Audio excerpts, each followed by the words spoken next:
સુરતમાં Gajera and company પર ITA દરોડા પાડ્યા। લક્ષ્મી ડાયમંડના ગજેરા બંધુઓની સામે આક્ષેપ।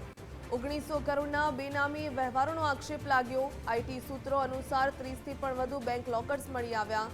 30 કરોડની રોકડ અને જ્વેલરી પણ જપ્ત કરાઈ। ગજેરા ગ્રુપના રહેણાંક અને ઓફિસમાંથી દસ્તાવેજો કબજે કર્યા। ડિજિટલ ડેટા પણ આઈટી વિભાગે જપ્ત કર્યો। દસ્તાવેજોને લઈને ઊંડી તપાસ કરાશે। મુંબઈમાં મુન્ના ઓલપાડી સ્થળે આઈટી સર્ચ પૂર્ણ થઈ।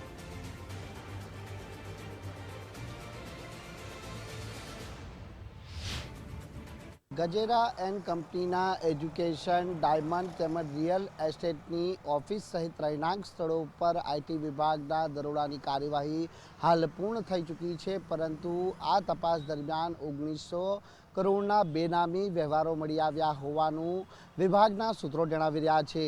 હાલ આપણે જ્યાં ઊભા છે આ એ જ લક્ષ્મી ડાયમંડ કંપની છે કે જ્યાં સતત 7 દિવસ સુધી જે આઈટી વિભાગની સર્ચની કાર્યવાહી અને તપાસ ચાલી હતી અને 7 દિવસના અંતે જે તપાસ હાલ પૂર્ણ થઈ ચૂકી છે। 30 જેટલા બેંક લોકરો મળી આવ્યા છે અને તેમાંથી કરોડોની રોકડ રકમ અને જે જ્વેલરી પણ છે તે સીઝ કરવામાં આવી છે।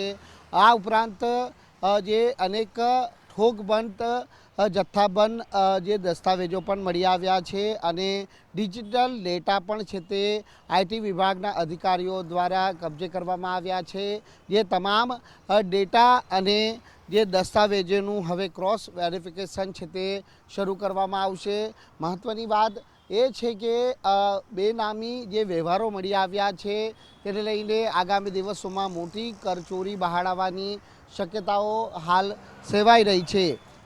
ગજેરા એન્ડ કંપની ઉપર 7 દિવસ સુધી ચાલેલી તપાસ દરમિયાન છે તે જે જમીન ખરીદીના જે વ્યવહારો છે તે પણ મળી આવ્યા હતા। આ ઉપરાંત જે સંબંધી અને જે વ્યવહાર સાથે જોડાયેલા લોકોની પણ છે તે તપાસ કરવામાં આવી હતી। એટલે 150થી વધુ જે આઈટી વિભાગના અધિકારીઓ દ્વારા સતત 7 દિવસ સુધી આ તપાસ ચલાવવામાં આવી હતી અને હવે જ્યારે તપાસ પૂર્ણ થઈ છે ત્યારે આ જે દસ્તાવેજો મળી આવ્યા છે તે દસ્તાવેજોની અંદર જે પ્રોપર્ટીઓ છે તે આઈટી વિભાગના ચોપડે દર્શાવવામાં આવી છે કે નહીં તેની પણ હવે ઝીણવટપૂર્વક તપાસ છે તે કરવામાં આવશે અને તપાસના અંતે હવે મોટી કરચોરી બહાર આવે છે કે કેમ તે હવે જોવું રહ્યું છે।